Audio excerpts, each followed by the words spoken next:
What does family mean to you? Well, family means, family is the people I belong with. They're the people who I love and support. Sort of relatives and friends that essentially provide unconditional love and support. It's an environment where They see at my best and at my worst, the people who I can be myself with, and the people I love to spend time with.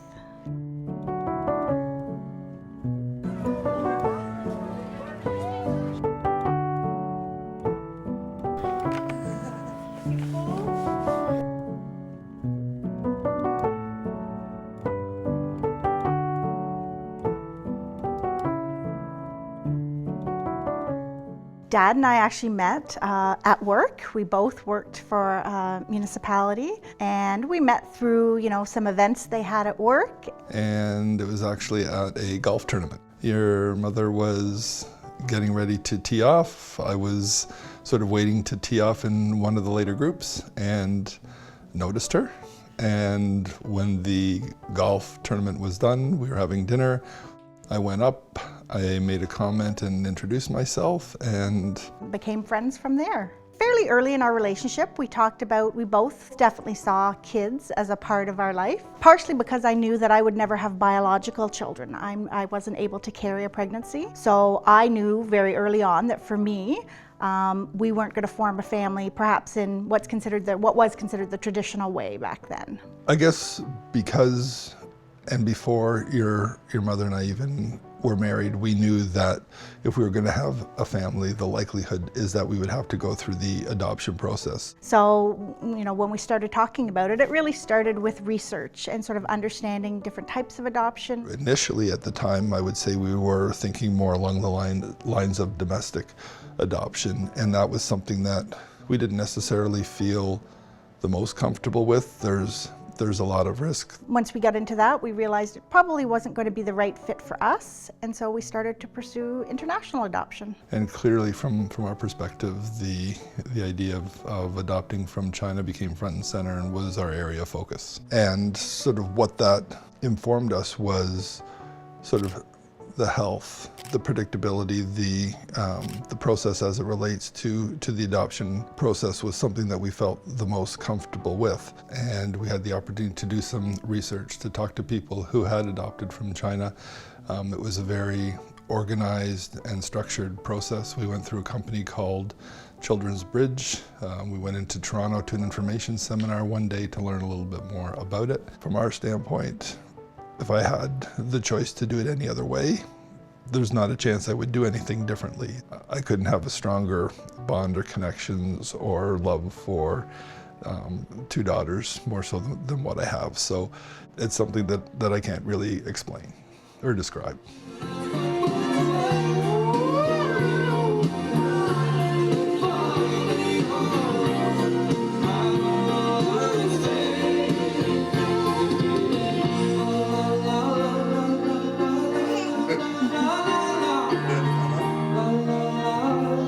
So we sort of jumped right away to start the process. We knew it was going to be a long process. I mean, typically people expect a baby for 9 months. We knew this was going to be much longer. So we got to it and started to get our paperwork in order. It was a long time coming, I will say that. And it was actually September 11th of 2001, the year the two World Trade Centers fell in New York City.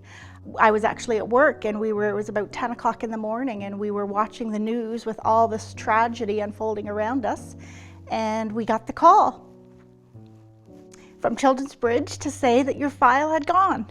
So as much as that's a very, sort of a sad day around the world, for me there always was, a little bit of silver lining, because that was the day that I knew I was officially waiting for you. So it was a very significant moment in our lives, and really put some definition in terms of the definitive nature that we have been connected with a child in China, and it became very real at that moment. We had flown to China, so China's a long way away. It's a long flight. We were excited, but we were scared. We were about to be first-time parents. Were we ready for this? So, we're all flitting around, stressed out, not sure what we should be doing. And so we gather in the hallway and we all go to the elevator together to sort of travel down to the main floor.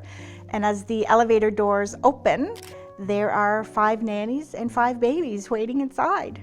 So the nannies step off the elevator and kind of there we are in the hallway. And, you know, of course, we all speak English. The nannies don't speak English. So Jack is our guide and he, you know, calls the babies' names one at a time and we step forward and they introduce us and then they hand you to us. What was the emotion like? Kind of like what it is right now. It was surreal. It really was. In the moment, it was like nothing I could ever even imagine. It was awesome because it's something that we had looked forward to for a number of years. So to see you, it became obviously very real. I can only imagine what was going on in your little mind in that moment. If I was scared, you must have been petrified. No matter how I felt, you must have felt 10 times worse because you didn't know what was happening and you were crying. So I held you, Dad held you, we tried to walk you, we tried to rock you. Nothing would settle you. So eventually you were just so exhausted, you fell asleep in my arms. And I think that's one of the first pictures I have of you is just me standing up, holding you in my arms. So that was a moment of relief, I think, for all of us because, you know, as first-time parents, you think, oh my God, it's me. I'm not doing it right. I'm not giving her what she needs. And that was kind of the beginning of, I think, our life together.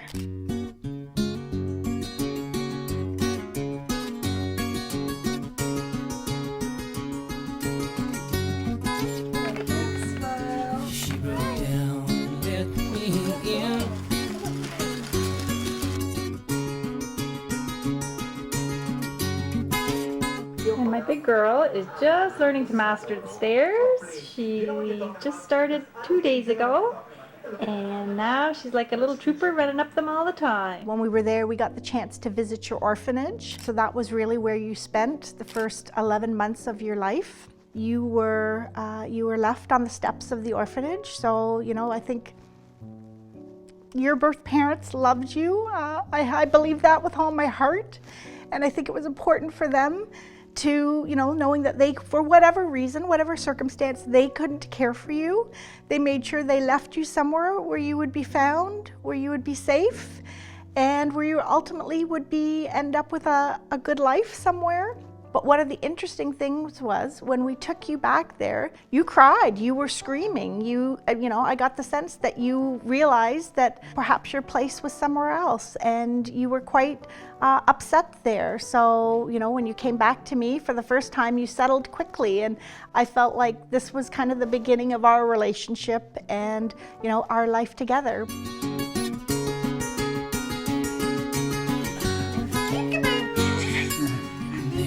See where I've been.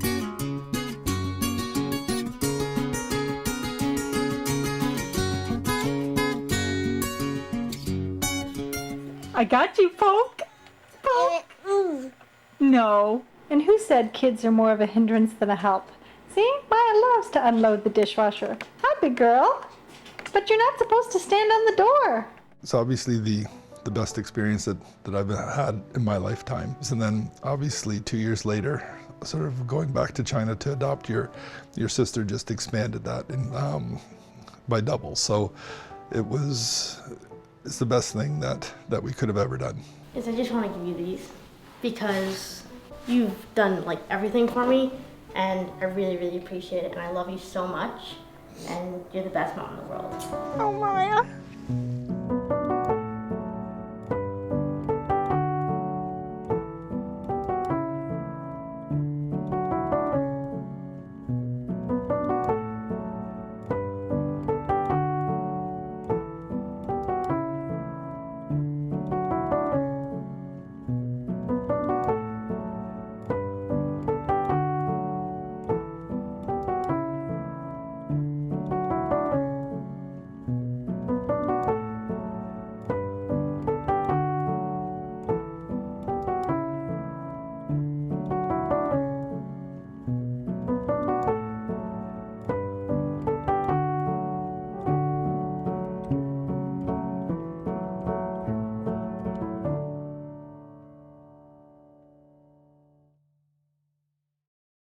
You told me. See, I'm not. See, when I get into this mode, I don't become my natural self. I become just this. Dave Rivera.